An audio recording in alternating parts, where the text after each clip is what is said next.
Mo! Gotta go to Mo's. Gotta go to Modell's. Gotta go to Mo's. Modell's! Yeah. Gotta look good, gotta look bad, gotta look cool, can't look like a fool. Gotta get pumped, gotta look tough, gotta take off, gotta check out the stuff. Gotta go to Mo's. Gotta go to Modell's. Gotta go to Mo's. Modell's! Gotta go to Mo's.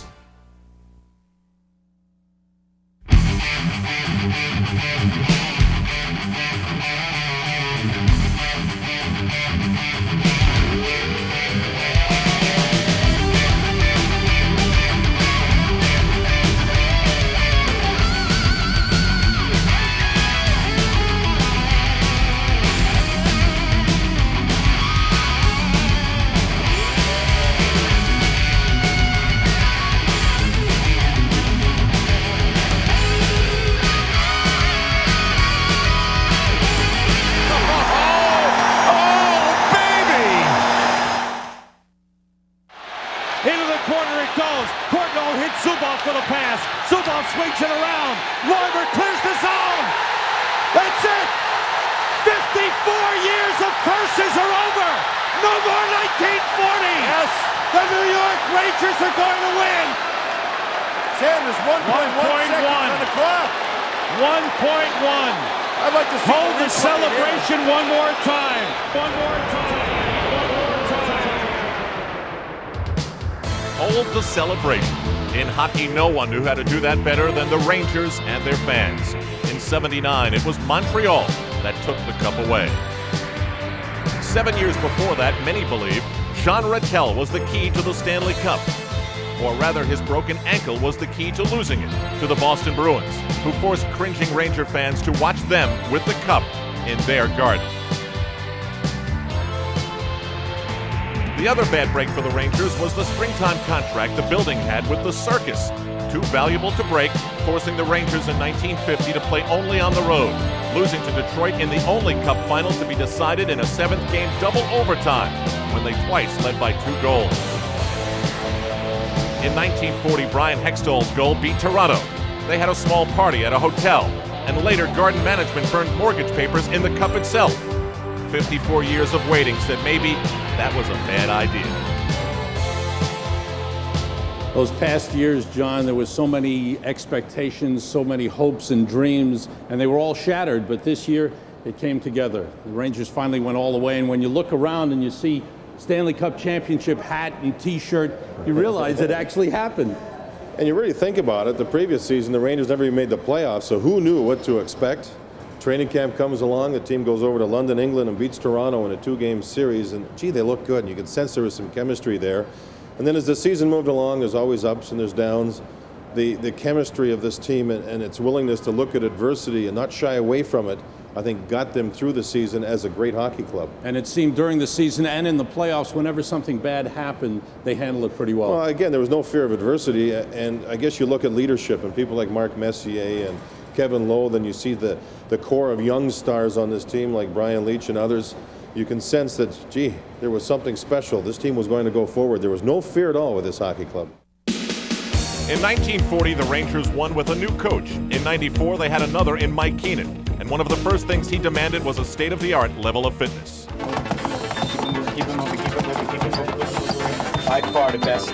That's record. It's offside. 4, come on now. Not a bit. Well, here we are in Glens Falls after one day, and conditioning coach Howie Wenger has been doing a great job with our stretching. As you can tell, before we started we were a little tight, but now after one day, as you can see, Howie's done a great job. This team was also asked to imagine. I want to know the parade route simply because of the excitement that can be generated in New York City. I've heard so much about it myself, about the various parades that they've had here, and I want the players to be able to visualize themselves at some point enjoying that opportunity and enjoying that success here in New York. And if you can't see it, you'll never achieve it. So we have to start right from the very beginning and building the blocks that are necessary to take the walk along the block. So much to give you, this love in my heart that I'm feeling for you. Let them say we're crazy. What do they know? Put your arms around me, baby. Don't ever let go. Let the world around us just fall apart. Baby, we can make it if we're heart to heart. There was irony in the Rangers' first 2 exhibition games because they were played in London. Irony in that Lord Stanley knew this town well. And irony in that the players visited a planet built on great scripts, and they were about to write a beauty. And so it began versus the team that New York beat in 1940. Another irony. It went well. With confidence, boys. Play with authority and go with confidence. On the tape, boys. Everything on the tape. By Damian Rhodes, Gardner has it back. Kovalov. Score! Brian Leach off a brilliant feed from Alexei Kovalov. The Rangers of '94 had won their first trophy together and were obviously ready for the long 84-game regular season. Then again, maybe not. In their 7th October game, they play a team named the Mighty Ducks and are forced to remember a similar meeting with Tampa Bay a year before, when they were embarrassed by an expansion team at home. This time, the sub-500 Blue Shirts are victimized by a team playing Disney hockey. It was tough to take, especially for a coach who was focused on the Stanley Cup, answering questions centered around what was missing. But with strong direction, they changed things. In fact, in October's final week, the Rangers begin a 22-game stretch where they lose only once and move into first place, where they would be for the rest of the season. But there was change. Team favorites Darren Turcotte and James Patrick were traded in a 3-team deal that brought Chicago's unbreakable star Steve Larmer to New York. He knows the meaning of the term work, played for Keenan before, and scored in his first Ranger game. Larmer trying to get into position. Amonte holding, looking, peeking and battling in front against Diddick. Amonte still waiting, finds low, gets it back. Wrap around in front, they score! Oh, baby. Steve Larmer gets his first goal as a New York Ranger. That was a rather mellow "oh baby," but things take time. There were others when defenseman Jeff Bukaboom ended his holdout. In fact, the coach, the players, the focus, the dream was starting to take shape. Kovalov finding the open man, score! Here's Adam Graves breaking in, short-handed. Adam Graves scores! Here goes Tikkanen, 2-on-1 with Larmer. Back is Bergevin. Tikkanen is there for Larmer, and scores! Esa Tikkanen, one of the many ex-Oilers whose reputation was built in Edmonton and on the Stanley Cup. His resume says defensive pest, scores big goals, and keeps the team loose.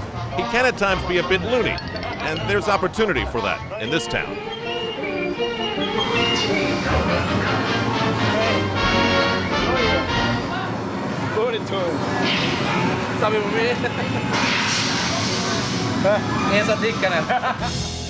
Stopping the puck. The mission for the Rangers was finding the one that they would lean on. There was Mike Richter, and there was Glenn Healy, who had been heroic one season earlier with the dreaded Islanders. But if fans thought it was a battle for supremacy, they didn't. We're not the key focal point of the Rangers as to who's going to be the starting goalie, who's going to be the backup goalie. We're just one of 20 players whose goal is to win.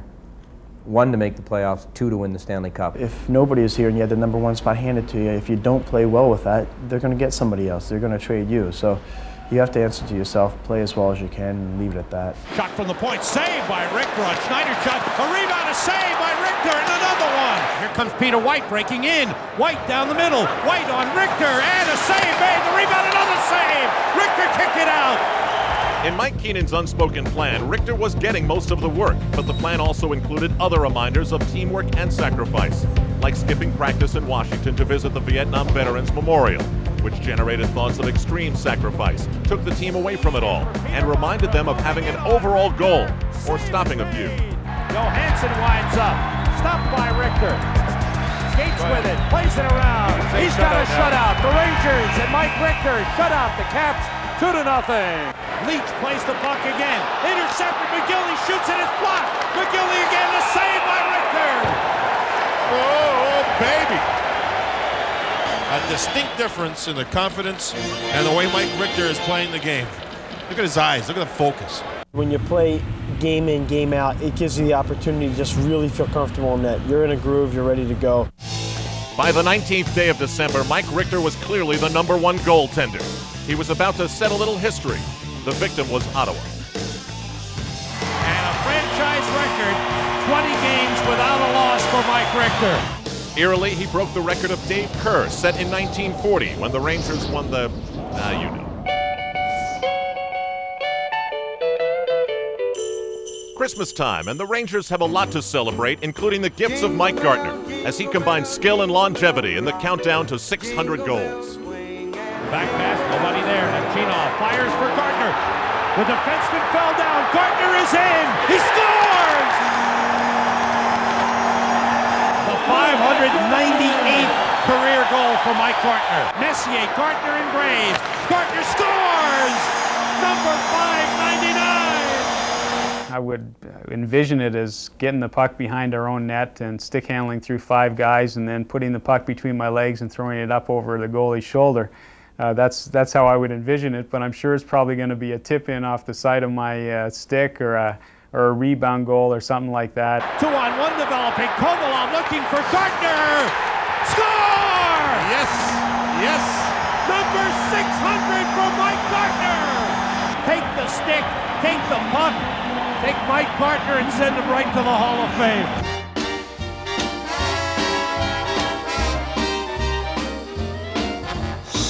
Chicago, Chicago. For Mike Keenan, a January return to the Windy City meant talking about a fractured personal life and bitter Blackhawk memories. For Steve Larmer, it meant coming back to what was home for so long, and doing so with a fractured finger that would keep an average player out 3 weeks. So much for being average. I've been fortunate throughout my whole career not to have any major setbacks, and I think the frustrating thing about this is it's been a finger, and my legs and everything else still works. So we're going to try and get through it and play through it. 18,472 on their feet at Chicago Stadium. Larmer goes towards Belfour. He scores! Oh, baby! A great moment, another Ranger win. On the third weekend of 1994, the league's best players came to Madison Square Garden for the first time in 20 years. The team had 4 representatives: Brian Leetch, Richter, Mark Messier, and Adam Graves. The mayor, Rudolph Giuliani, a very big fan, was there, and so was honorary captain and Ranger Hall of Famer Rod Gilbert.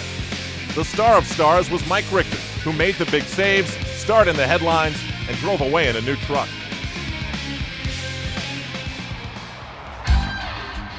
You would have to think long and hard to find an athlete who played under more pressure than Mark Messier. Pressure and pain.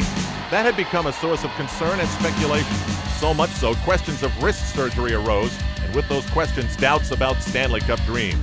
They've assured me that it's not going to be a nagging injury, and I think that we can rest easy with that. By February, the team confidence was growing, and so was the depth of the snow. It got so bad that on the night of February 11th, when the Garden was supposed to be filled with cheers for their first-place team, the Rangers game versus Quebec would not be seen, and MSG first. Alexei Kovalov will remember this as a time when there was a Cold War between him and his coach. The Rangers' future star wasn't scoring and became frustrated. And frustrated hockey players often use their stick. And hockey players who often use their stick are suspended. And suspended hockey players get a reputation and maybe more time off. Mike Keenan didn't like that at all. The behavior that we've seen out of him lately, there's no excuse for it, and all I can do is ask him to change and verbalize it for him. I can't control his conduct on the ice.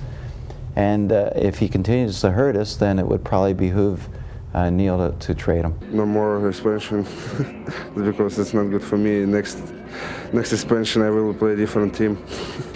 That didn't happen, but what did was obvious after Kovalov wore the dunce cap and grew up as a result. In the final 29 games of the season, he scored 15 times, and the Garden buzzed every time he touched the puck.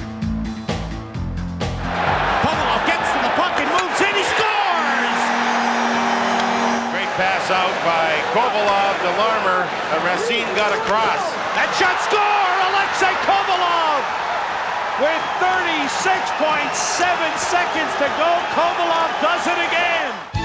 The Cold War was over, and he had a warm feeling again. New York has a little something for everyone, and in Brooklyn, the Ranger Russians can find out that there's more than borscht in this melting pot. But the transition to Moscow on the Hudson isn't always easy. Sergei Zubov would say da to that, because after much early season inactivity and a trip to the minors, he emerged to lead the team in scoring. Larmer, Graves, Messier. Graves, the back pass to Zubov. He shoots, score! Sergei Zubov! Very courageous third period by a gutsy hockey team, the Rangers. The Black Aces had become a commonly known name for a group of players who defined Ranger team depth, support, and commitment. As a group, they saw little playing time, so they focused on making practices fun and challenging, based on the belief they'd be needed and would be ready when the time came. Game time, and when one of them got a chance to come down from the rooftop, he remembered his roots. Gartner moves in, drop to Messier. Nice pass, in, score! Peter Anderson! That's for the Black Aces! Oh, baby! Yeah, look at that! Oh, do you believe it? Gardner will drop the puck back on the fake shot to Messier. Everybody moves to that side. Anderson's wide open. And does he take his time? Completely undresses Facette. Now watch him stop and look up. Oh, there's the point. Oh, that's hockey. In March, team president Neil Smith made the last moves to prepare for the run at the Cup. That meant saying goodbye to some of the aces and two very popular players, for others named Matteau, Noonan, Anderson, and McTavish. The opinion of the deadline moves was that the Rangers were gambling, yet going for it, with more of those who knew how to win, or others who had come close before. I think that certainly when you think you're on the verge of something, you make a few key moves, and players may only have a little while left. Hopefully they'll have more time left, but if they only play this season and they contribute to us doing well in the playoffs, it'll be worth it. The contribution came in the very first game following the deals. It happened in Calgary, and for ex-Blackhawk Stefan Matteau.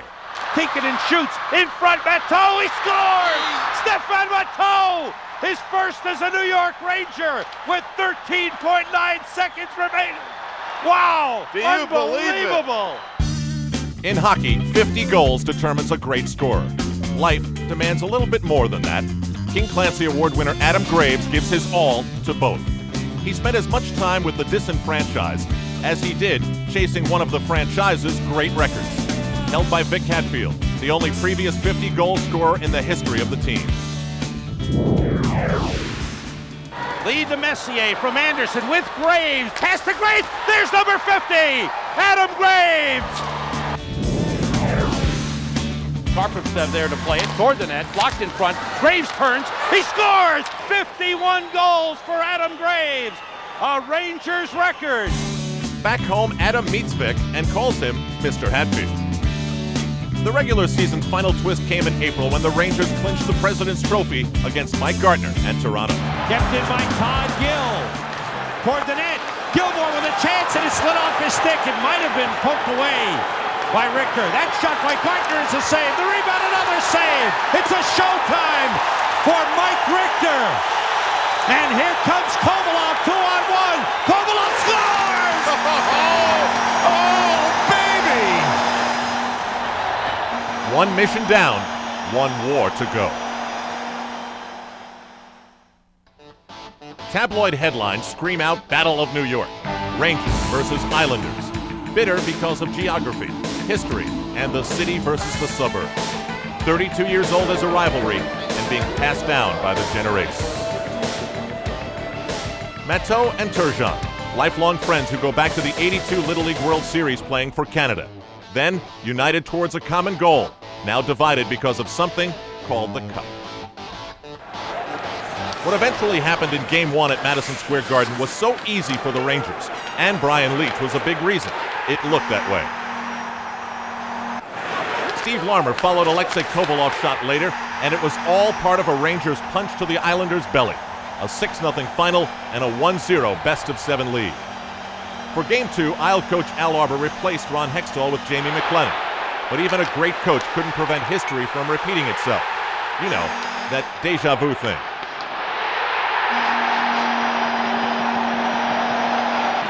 The Rangers off the bench to congratulate Mike Richter. 2 consecutive shutouts. Sports Radio 66. In every single phase of the game. You see, as an Icelander fan, it's hard for you to admit that the New York Rangers are better than your Icelander team. There used to be a strong rivalry, but no more. From the fan to the fans at the Nassau Coliseum, where the appropriate chanting is renewed. Never change, never, never. Oh, back to Delgado. Save Richter, the rebound. Saved by Leach. Ferraro breaks in. Saved by Richter. He did it again. Ferraro turns, he shoots. Save Richter, rebound, save Richter. And a block by Kevin Lowe in the crease.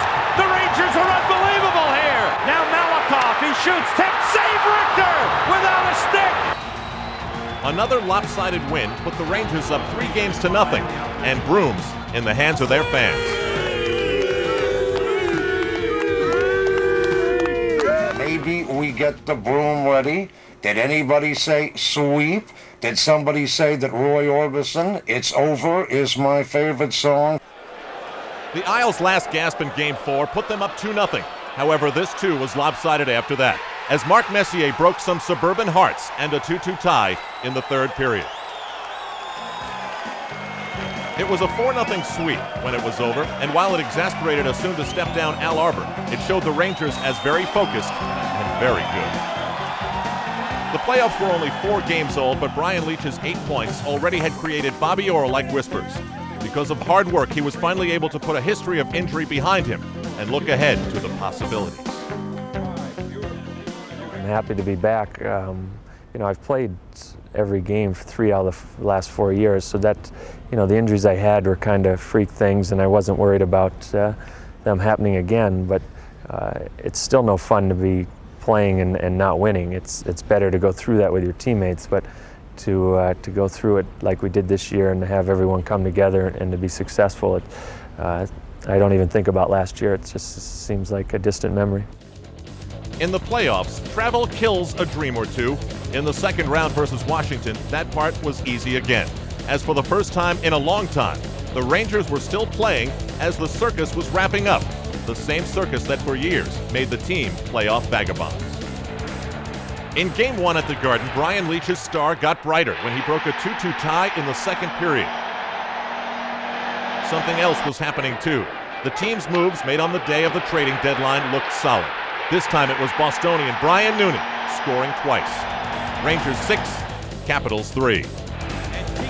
In the Amtrak Series second game, things were tight until Adam Graves made it 4-2.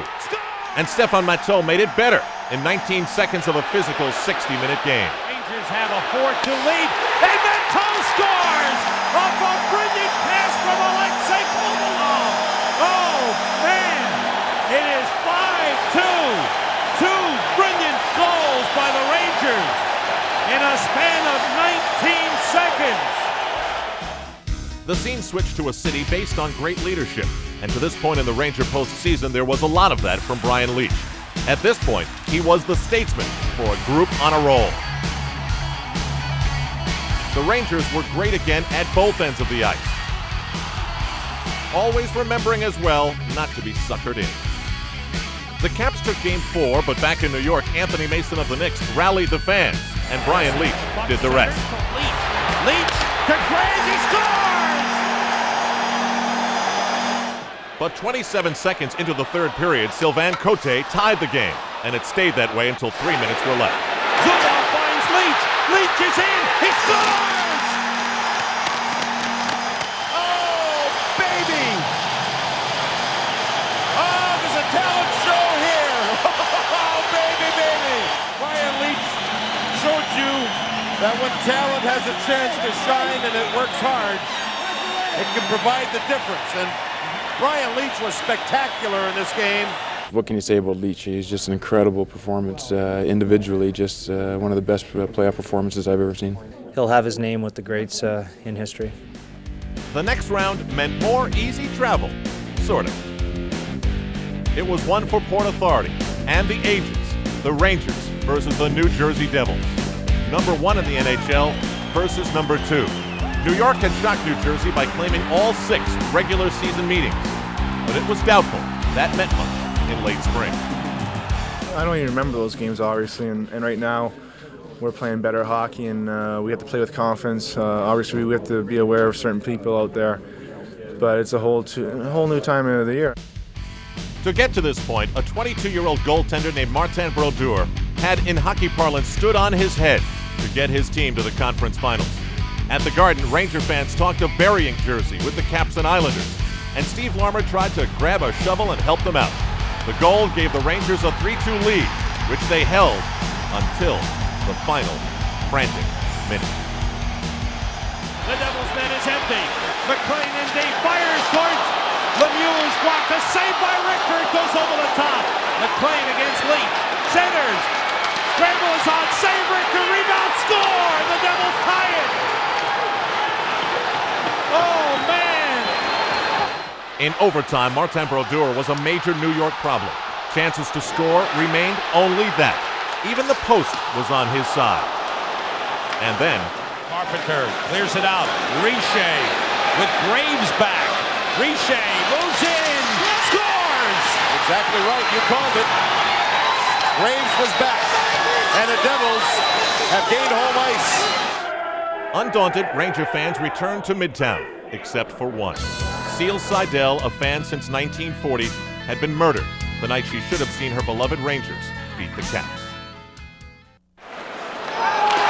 The pace of the Rangers in Game 2 was angry, in terms of hitting, and it was all designed to get past Martin Brodeur. Eventually, Mark Messier made the strategy work, and Mike Richter tried to make it stick.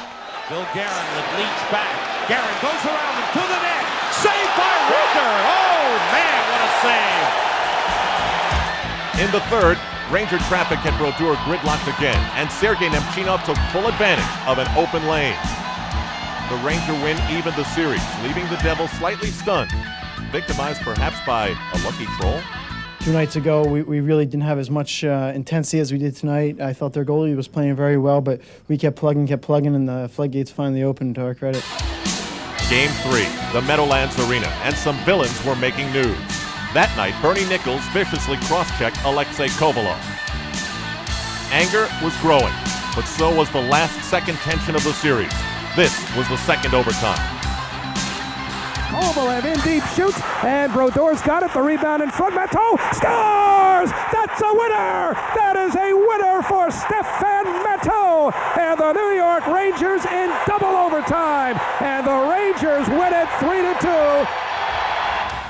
The Rangers led, but scowled on the bruises left behind.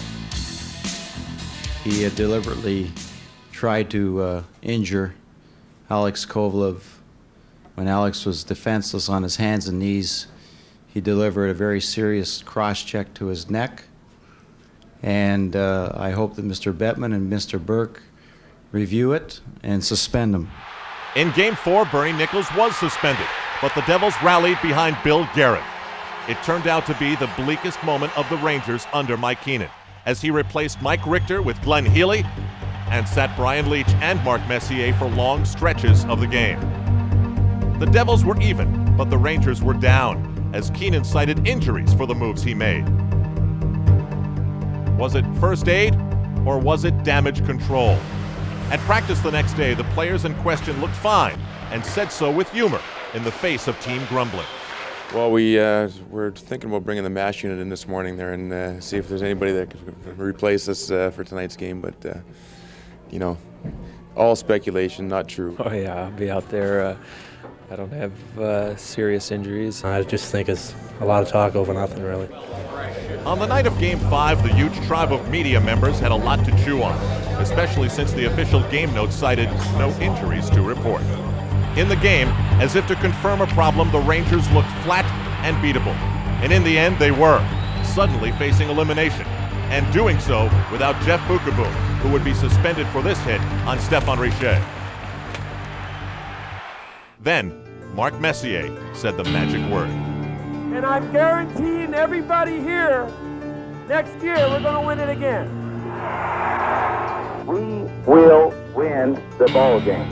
And you can put it in 3-inch headlines. We will win the ball game. So enjoy yourself and be among those who dare to dare.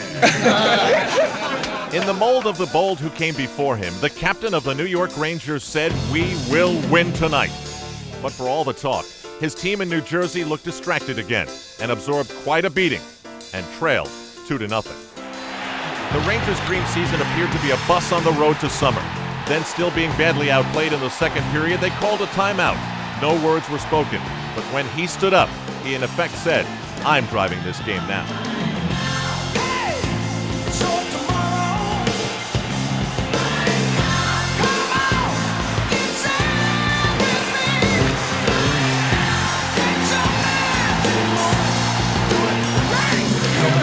Comes to the slot feed. Messier backhands. He scores! Messier has tied it at 2. Kovalev's got it.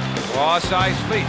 Moving to the New Jersey line. Drops it for Kovalev. Left circle. Slap shot. Save. Rebound. Score! Messier! Messier! Off the draw. Mitchell winds it around. Not out. Messier gets it back. Shoots it all the way down and scores! Messier hits the open net. That's the hat trick for Captain Mark Messier. People who do that, like Muhammad Ali, they're winners, and you know, you can't say enough. There can be books written about people like him. It was a bold statement. I'm glad he was able to pull it out. And, you know, the thing that I admired about it is that, you know, he's the one that, you know, he did everything that he had to do to win. You know, scored 3 goals and assists on one. There's a new religion in town. Some people think the Messiah has come.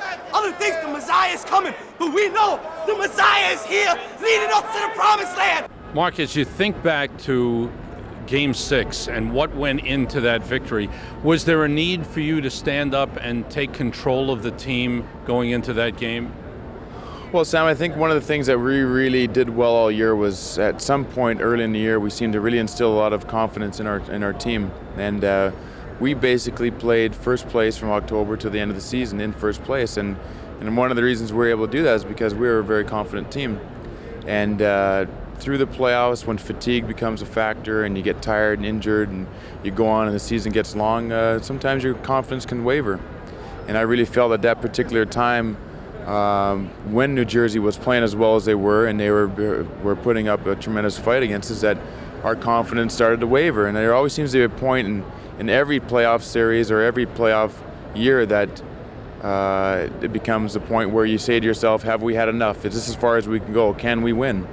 And I really felt that we were good enough to win the Stanley Cup, and I was positive we were good enough to win the series against Jersey. And I just basically really wanted my teammates to know that I really felt that, and for no other reason did I say that we were able to go where we were capable of going into New Jersey and winning the 6th game. A Garden Game 7 for the right to play for the Stanley Cup. The early hero, Brian Leach again, with one of the great goals in Stanley Cup history.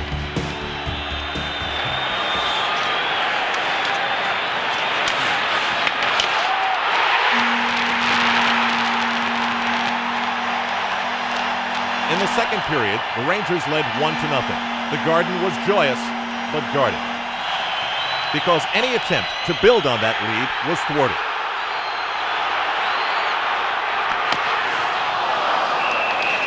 The tension grew to an enormous level and an amazing last-second end. Back behind the net, driven around by Bukaboom. Driver blocks it. Larmer's on him. Richer centers. Stopped by Richter. The Devils score! They have tied it! The Devils have tied it with 7.7 seconds to go! Overtime and dealing with the curse. Here's a 2-on-1 for the Devils. McKay and Holik. McKay for Holik, and it's chipped out and saved by Richter. Alvaline's got it. McTavish knocked it down. Noonan shoots, save! Where's the rebound? Brodeur's got it. Kovalov toward the net. Save. Rebound. Save Brodeur. Cross the line, Bruce Driver. Pass back. Richer shoots. Save. Richter. Rebound. Where's the puck? It's in the corner. Noonan's got it. Matisse for the Devils plays it cross ice into the far corner. Matteau swoops in to intercept. Matteau behind the net. Swings it in front. He scores! Matteau! Matteau! Matteau! Stefan Matteau! And the Rangers have one more hill to climb, baby! But it's Mount Vancouver! The Rangers are headed to the final! It was made of leadership and Mylanta, a Wales Conference trophy, a trip to the finals, and a new New York hero.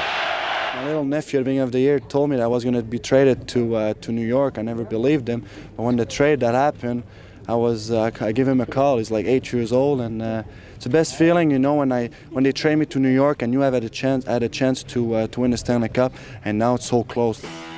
Lord Stanley's Cup, the most unique trophy in all of sports. Finally, it was in New York, to be seen and to be had.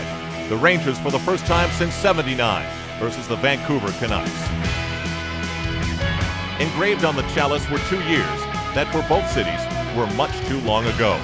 Springtime was becoming summertime in New York, and some fans took time off for patient behavior. You're going to school today? Hey?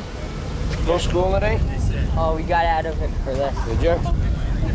We were kids. We used to go to school 7 days a week. The Canucks came to town with a come-from-behind survivor's trademark.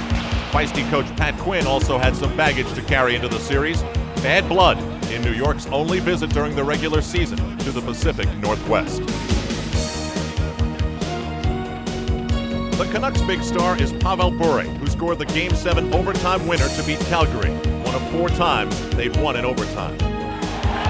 And so it began, even though we couldn't hear a thing amidst the laser beams and dreams.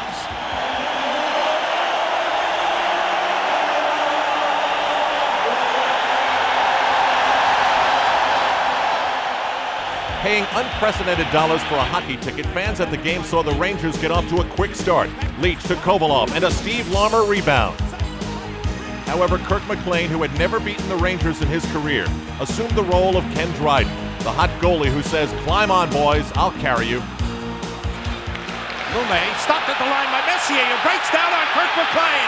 Messier to the net. Save McLean. Rebound cleared away from Adam Graves by McLean. And remember that save, actually 2 of them. With McLean making 52 saves, continuing his playoff greatness, the Canucks were alive, and then they tied the game when Brett Hedican beat Mike Richter in the 3rd. But the Rangers came back with a rush started by Brian Leach, of course. They had a 2-1 lead, but there was a new last-minute hex developing. There was under a minute to play. Lamesso along the board, centers for Ronning, hopped over his stick. Ronning turns and shoots, save, Richter, he's got it. Goal, scored! It's a goal. It went in. We're tied at 2. I thought he had it. Carol Alt was one of those who said, "Okay, we're going to overtime again." Tikkanen comes out in front, he shoots, save McLean, rebound, another save. Larmer leaves it for Tikkanen for the shot, save, rebound. A save, rebound, another save. McLean will not allow that puck to get by him. Canucks win this, it'll be like Jesse James was in town. The Rangers have totally dominated. McLean has been sensational. Tikkanen waiting to make a play. Finds Leach. Leach shoots. Hit the post. He hit the post. Bure with a steal. Bure with a lead for Ronning. Ronning's got Adams. Adams shoots. Scores. Vancouver wins. Sometimes you wonder where Justice is, but I will say Justice is in a good performance by our goaltender. He gave us an opportunity to win a hockey game that perhaps we shouldn't have. The best thing is to get opportunities and to put it at the net, and eventually, you know, you hope you get a rebound and maybe a fluke goal, because when he's playing that hot, you know, they're not always pretty. So you just keep throwing it at the net. Most definitely, we have to come up with a better effort, or we can't expect to win games like that for the rest of the series. All right, guys. See you later. For Game 2, the Rangers tested their depth by inserting a 10-year Canuck veteran, Doug Lidster, who for much of the season was one of the Black Aces, hadn't played in weeks, on the outs. Suddenly, there he was, a playoff star in the Stanley Cup Finals. Lidster's goal gave the Rangers a 1-0 lead, but it was becoming clear Vancouver was in the finals for a reason. Sergio Momesso tied the game 8 minutes later. After that, all they heard was a beautiful sound to Mike Richter's ears. Meanwhile, the Rangers were trying everything to beat Kirk McLean. Charging the net led to success when Messier found Glenn Anderson trailing the play. Just the way it used to work years ago in Edmonton. To preserve the 2-1 lead that they had, the Rangers set their sights on slowing down the Russian rocket. Then they had to wait until the usual panic set in before they knew it was a job well done. 20 seconds to go. Jeff Brown across ice. Greg Adams moves in. Down the boards, Brown. Brown looking to center in front. And the shot deflected wide. Leach clears the zone. It's heading for the empty net. The Rangers will win.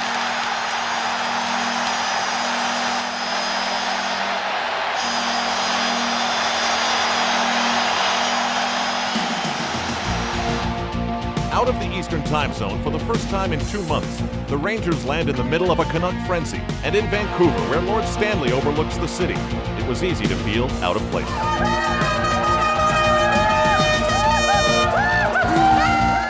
Sergei Zubov went west with a bad shoulder. For New York, that meant overcoming yet another thing.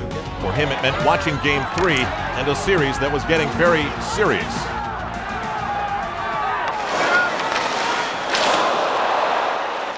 Again, the object of much Ranger aggression is Pavel Bure. But as was said before, this was a strategy to slow him because there is very little you can do to stop him. Game 3 was a minute old. Finds Bure on a breakaway. Scores! Kept in by Leach. A bouncer goes in. It went in off the stick of Kirk McLean. And the Rangers have tied it 1-1. In the final minutes of the first period, the game took a dramatic turn when Bure, frustrated by the abuse he was taking, tried to give some back. But he did so with a high stick to Jay Wells' face, drew blood, and received a game misconduct. Bure scored the goal that Vancouver has. He drew 2 penalties here in the first period, and he was doing everything. He was playing the point on the power play. He was double shifted, and now the Vancouver Canucks have to find a way for other people to come out and be heroes now. No such Canuck ever appeared. 1 minute after that, the Rangers scored to take the lead and start an avalanche. Leach at full strength. Higgins with a shot. Save McLean. Rebound score! Brian Leach! And the Rangers have a 2-goal lead! Oh, could you see this coming? Rangers with Leach and Vukovic, Messier, Graves, and Larmer. And they score! Here's a chance for Kovalov. He scores! Alexei Kovalov! It's a power play goal! Way to be Boop! Two more, baby! Two more, Stefan! Oh, I didn't want to hit him with my stick in the face. I never gonna do this on purpose, and it's an accident. It happens, but it won't change my style of the hockey. A smiling face returned to the Ranger locker room in the locker of Alexei Kovalov. On a normal day, no big deal. But this was the finals, when every little sign is a superstitious one. What is that, JD? That's just a troll, a good luck troll, and that belongs to Alexei Kovalov. And after the New Jersey Devils series, after the last game, Game 7, somebody stole it and then returned it with a note. So here it is, and Kovalov's had it all through the playoffs, and obviously it's worked for him. Thank God they got it back. The construction crew building the Canucks' new home shows support. Well, not the whole crew. Let's go, Rangers, let's go! Get him out of here. On a rainy day and on the beautiful Pacific Coliseum ice, the Rangers and Canucks met in Game 4. The home team took a 2-0 lead with Pavel Bure flying through the first period. Mike Richter discovered one save was not enough. Cliff Ronning's goal told the Ranger defense something had to change.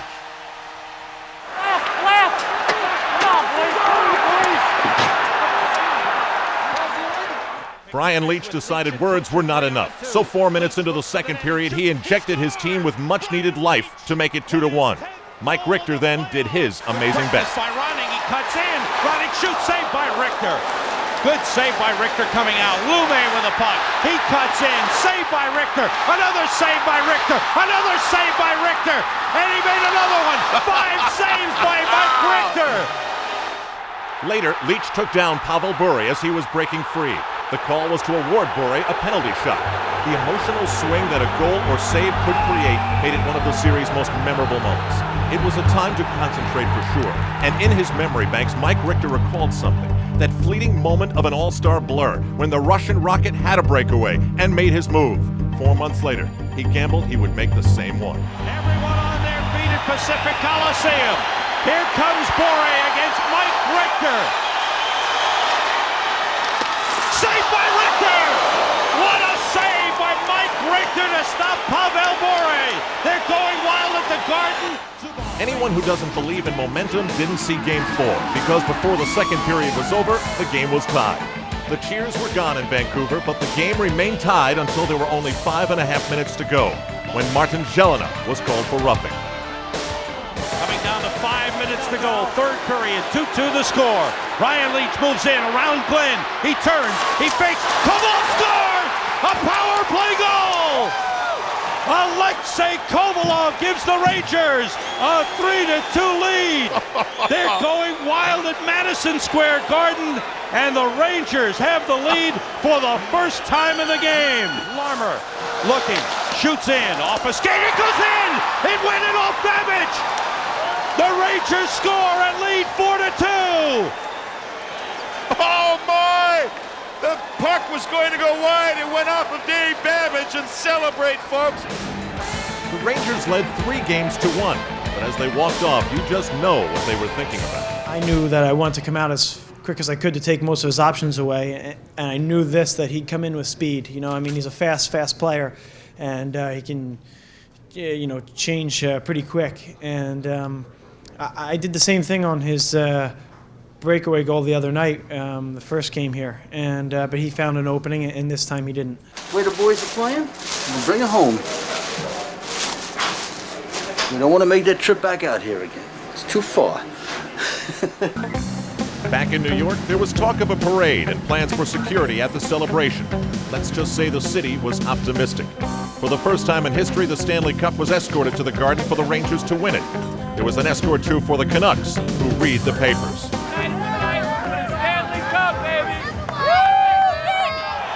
The anticipation created a level of noise that caused the 5th floor of the Garden to bounce, and it even got louder when it appeared Esa Tikkanen had given his team the lead. But a whistle blew. Offsides. No goal. 3 Rangers near the blue line. There's the puck. There's the puck. There's the puck. That is not offside. You're right. The puck's still on the line. The linesman blew the call. That should have been a Ranger goal. It got worse when on the continuation of that same play, Sergio Momesso met with Brian Leach. Resulting penalties to Jeff Bukaboom for retaliating took him out of the game. The events uplifted Vancouver. They scored 26 seconds into the third period and went up 3-0 2 minutes later. It was agony for those familiar with that emotion. But then for 6 glorious minutes, the game answered the anticipation, buoyed by a Doug Lidster goal that started something for the Rangers. Anto with the puck looking toward the net. It hit a stick. The rebound. Score!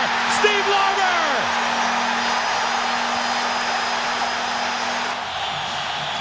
The crowd is into it now. Anderson, beautiful feed to Messier. Messier shoots. Score! Oh, baby! The game is tied. Boy, Vancouver refuses to use their timeout. The Rangers are rolling. Put out in front, knocked away from Kovalov. Bure brings it out. Bure against Leach. Pass across, shot by Babbage. He scores! Oh, man. The Canucks get it right back. Right back and in 29 seconds. And then the Rangers completely fell apart in front of Mike Richter. The Canucks crashed the party, 6-3. We just have to regroup, get some rest, re-energize, and get ready to go in Vancouver. And we know we can win in there. We've already won 2 games, and we're looking forward to another challenge. In a somber mood, the Rangers left New York. Meanwhile, Pat Quinn's team was treated as if they'd landed on the moon. And it was very far. But Murph was there anyway. A hyperbaric oxygen chamber, the only one in the NHL and in the Canucks dressing room. It was receiving a lot of credit for the team's success. It decreased in many cases the impact of injury, as we heard from Irke Lume. Well, that was great. You feel better? Oh, feel fresh. It certainly looked as though the Canucks were recharged by something. And the Rangers felt the impact of their energy in Game 6. 9 minutes into the first period, Jeff Brown scored the first of his 2 goals. And in the second period, Jeff Courtnall kept it going. The 4-1 win left the Rangers and their fans watching back in New York with a big headache. Did anyone say 1940? And there was another scenario threatening to undermine the team. Rumors had surfaced about Mike Keenan's postseason departure to Detroit. Editorially, the timing of this was not well received. He denied it at every opportunity. I am not going to Detroit. I'm the coach of the New York Rangers. I signed a 5-year contract when I came here. There's no escape clause. I'm not looking for an escape clause. I came here to coach the New York Rangers, and hopefully that meant for a 5-year duration, if not more. For the first time ever, a Game 7 for the Stanley Cup at Madison Square Garden. This time it would be awarded, and a Ranger fan delivered a prayer that it would be to them. More somber than for Game 5, most of the faithful return. My brother has to watch the game in the bathroom tonight. He has to listen to it in the bathroom. He always does. Whenever he does it, they win. I'm very my lucky tie. Ranger gonna win tonight. All the way! I brought my Long Ranger Silver Bullet from when I was 6 years old, which was 38 years ago, which means the Rangers are going to win the Stanley Cup tonight. I've been coming for 40 years, and this is the first time I'm here at 1:30 instead of 3. And I want that cup. I want that cup. Let's go, Rangers! I want that cup. Some fans reportedly paid thousands for their tickets. Still others had given up to do something else, like visit Dave and get picked from the audience so that Letterman could call Matt Loughran's team operations office for tickets. But Matt had bad news. If you can't get me the tickets, just say so right now. Be a man, Matt. Absolutely not. Absolutely not? You can't get the tickets? I have absolutely no tickets to give you. All right, so you did. You kind of misled me there for a minute, didn't you, Matt? Well, I didn't want to make you feel bad. Yeah. Well, you're way too late for that. Suddenly, there was Marv Albert coming to the rescue from the wings to deliver 2 tickets and save Dave. On Long Island, fans saddled up for the rough ride. In Manhattan, they watched, while the Gewurtzmans, ticket holders for 50 years, were afraid to look. The biggest hockey game ever played in the city of New York was this Game 7. And the players played as if it meant everything. And then Brian Leetch proved that it did. Messier slowed down by Boré, gets by him. Messier cuts in, still with the puck. Nice pass to Zubov. Zubov feeds Leetch. Leetch scores!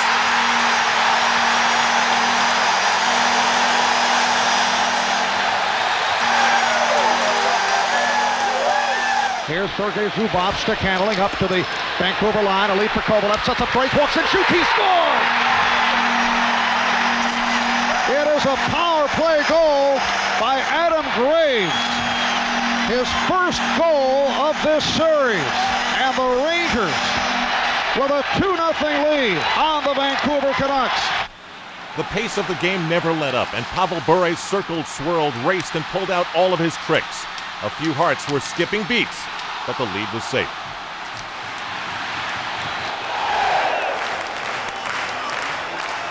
But remember, hold the celebration. 5 minutes into the second period, Trevor Linden, the huge Canuck captain, scored. It was a 1-goal game until the other captain offered an appropriate response. Zubov and Leetch. Noonan turns, puts it in front, missed by Graves. Noonan's backhander save, and they score!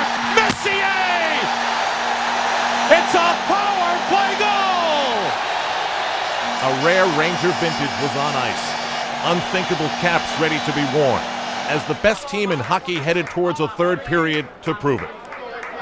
A 2-goal lead seemed comfortable, but 5 minutes into the dream, Trevor Linden removed the comfort zone, and the Canucks began the barrage. Courtnall in center. Lead for Nathan Lafayette, moving in on Zubov. He shoots, save Richter, and McTavish got to the rebound. Lowe is back. Jelena with Linden and Ronning. Pass to Ronning, now to Jelena. Hit the post, and it's cleared by Lowe. Zubov is there, the shot, save Richter. Courtnall centers, save by Richter! There were groans and gasps, and some couldn't look. Bert and Serena Gewurtzman couldn't take it.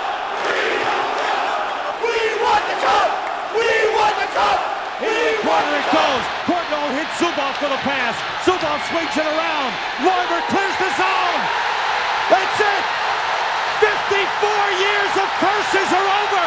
No more 1940. Yes. The New York Rangers are going to win. Sam, there's 1.1 seconds on the clock. 1.1.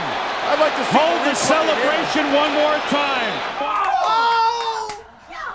Stop the clock with 1 second. 1.1? No way.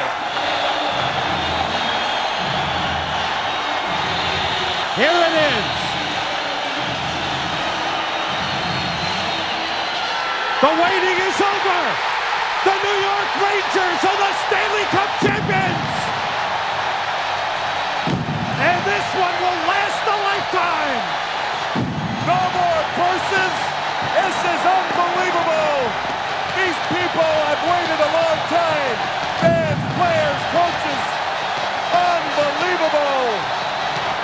Let the celebration begin. 1940.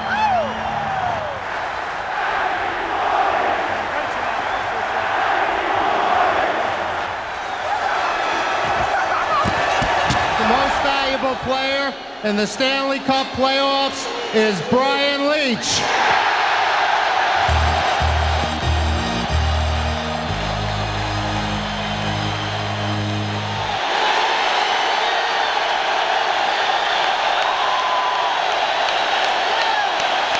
Ladies and gentlemen, hang on. The Stanley Cup. Captain Mark Messier, come get the Stanley Cup.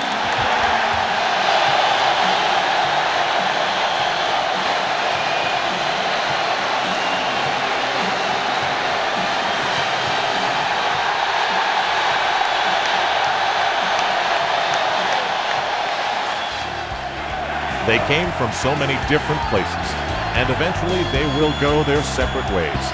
But for 10 months, the 1994 New York Rangers united for this very moment.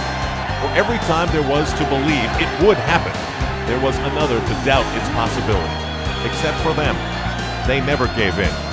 We should all have that feeling, just once in our lives.